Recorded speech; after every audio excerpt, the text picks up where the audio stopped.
Welcome back.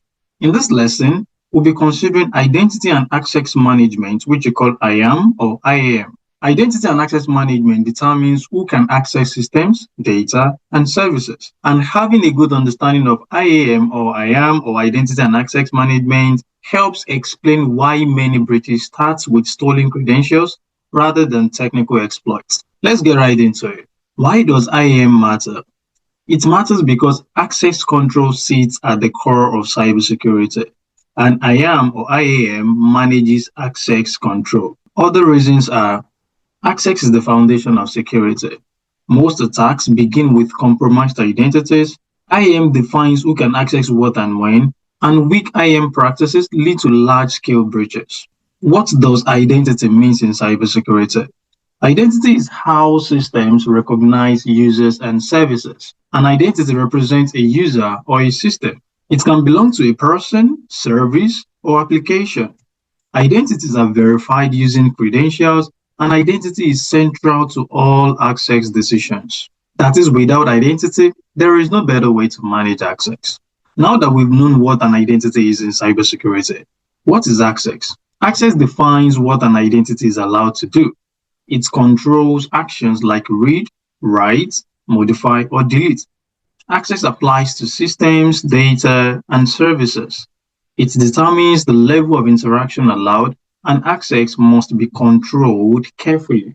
IAM brings identity and access management together into one system. It is a framework for managing identities. Identity and access management controls authentication and authorization.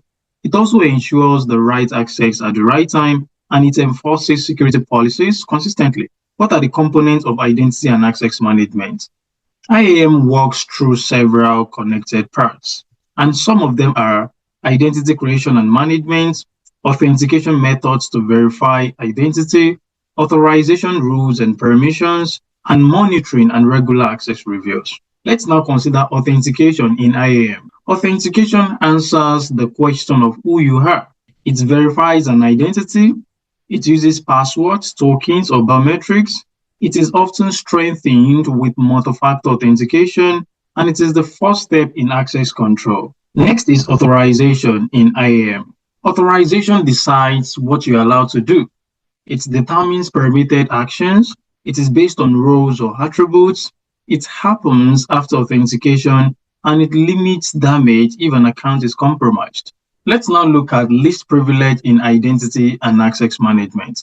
Least privilege in general minimizes unnecessary access. So in identity and access management, we can say these are ways to which we can use least privilege. We can make users to receive only access they need. We can reduce the impact of attacks with least privilege.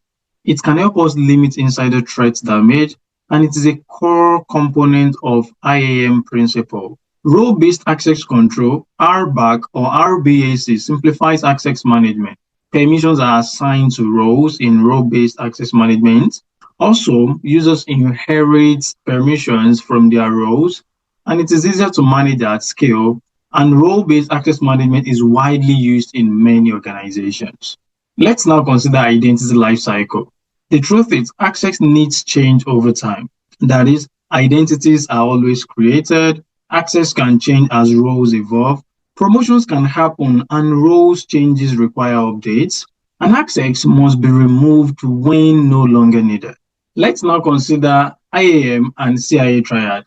IAM supports all three security goals.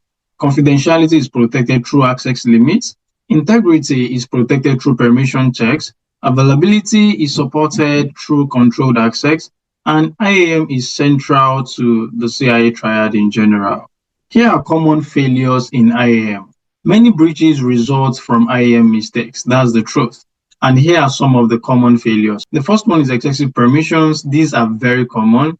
We also have shared accounts, and these reduce accountability. We have access reviews, and these are sometimes, or should I say, they are even often missing. Then we have poor offboarding that leaves access behind. This means that many organizations only focus on onboarding people or onboarding employees. When it comes to offboarding, that is maybe after the employee has resigned or after the employee has been fired, they don't really offboard some of these guys in a proper way. And this can lead to privilege escalation, can lead to breaches, can lead to data leakage. It can even lead to an attack. Let's now consider the real-world impact of IAM. The truth is, IAM failures have serious consequences, and here are a few. The first one is that stolen credentials can lead to breaches directly. Privilege misuse can cause major damage. Insider threats can exploit existing access. And the bad side is that IAM failures scale quickly across systems. What have we learned in this lesson? This lesson highlights why IAM is very critical. We've seen that IAM controls digital access. We've seen that identity is the new security perimeter. And we've seen that least privilege is significantly needed to reduce risks. And strong IAM is not something optional. Let's now take a test together. Pause the video, read through the options, pick your answer and drop in the comments, then come back to play the video. So the correct answer is what? B, that is least privilege.